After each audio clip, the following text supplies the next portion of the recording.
wabarakatuh. Halo semua. Baik, di sini saya akan menjelaskan materi dengan judul yang sudah tertera di atas.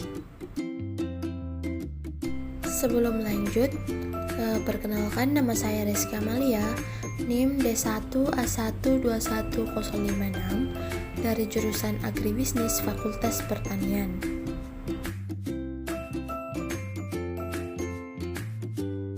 Yang pertama, konsep Pancasila sebagai sistem filsafat.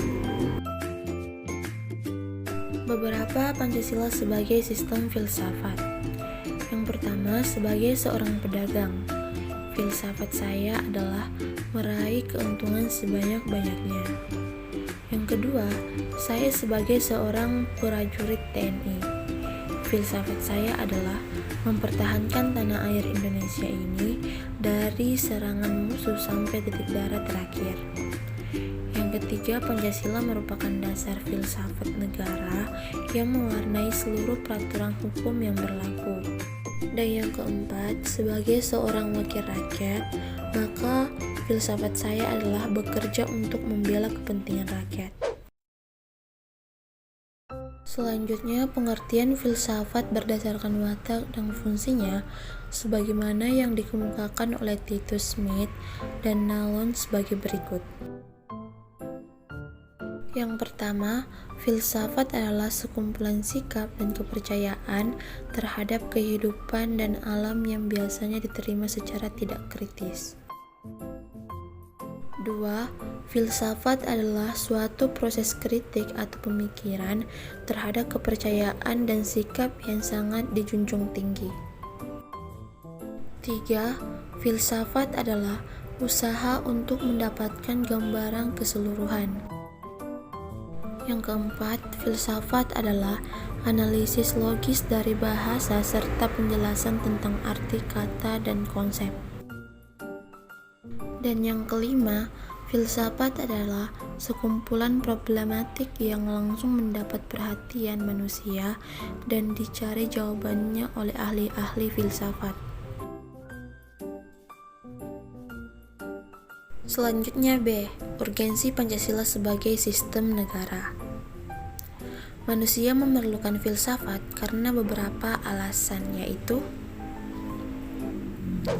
pertama, manusia telah memperoleh kekuatan yang baru dalam sains dan teknologi, telah mengembangkan bermacam-macam teknik untuk memperoleh ketentraman dan kenikmatan. Akan tetapi, pada waktu yang sama, manusia merasa tidak tentram dan gelisah karena mereka tidak tahu dengan pasti makna hidup mereka dan arah harus tumpu dalam kehidupan mereka.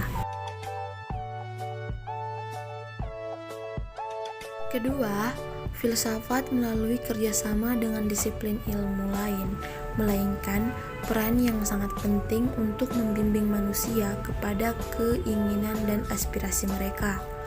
Dengan demikian, manusia dapat memahami pentingnya peran filsafat dalam kehidupan bermasyarakat, berbangsa, dan bernegara.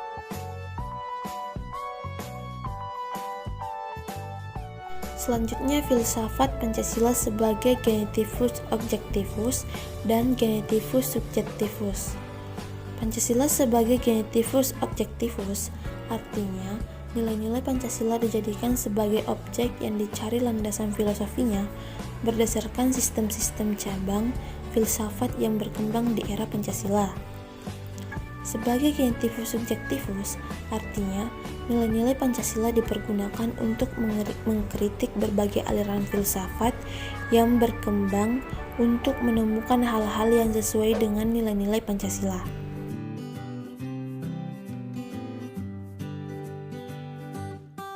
Tiga, landasan-landasan filsafat Pancasila. A. Landasan ontologis filsafat Pancasila. Ontologis menurut Aristoteles merupakan cabang filsafat yang membahas tentang hakikat segala yang ada secara umum, sehingga dapat dibedakan dengan disiplin ilmu-ilmu yang membahas sesuatu yang khusus. Landasan ontologis Pancasila artinya sebuah pemikiran filosofi atas hakikat dan rasion sila-sila Pancasila sebagai dasar filosofi negara Indonesia. Oleh karena itu, pemahaman atas hakikat sila-sila Pancasila itu diperlukan sebagai bentuk pengakuan atas modus eksistensi bangsa Indonesia. B. Landasan epistemologis filsafat Pancasila. Epistemologis adalah cabang filsafat pengetahuan yang membahas tentang sifat dasar pengetahuan. Landasan epistemologis Pancasila artinya nilai-nilai Pancasila digali dari pengalaman bangsa Indonesia, kemudian dieksistensikan menjadi sebuah pandangan yang komprehensif tentang kehidupan bermasyarakat, berbangsa, dan bernegara. C. Landasan aksiologis filsafat Pancasila.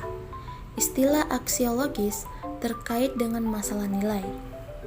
Landasan aksiologis Pancasila adalah nilai atau kualitas yang terkandung dalam sila Pancasila. Sila pertama mengandung kualitas monoteis, spiritual, kekudusan, dan sakral. Sila kedua mengandung nilai martabat, harga diri, kebebasan, dan tanggung jawab. Sila ketiga mengandung nilai solidaritas dan kesetia kawanan. Sila keempat mengandung nilai demokrasi, musyawarah, mufakat, dan berjiwa besar. Dan sila kelima mengandung nilai kepedulian dan gotong royong.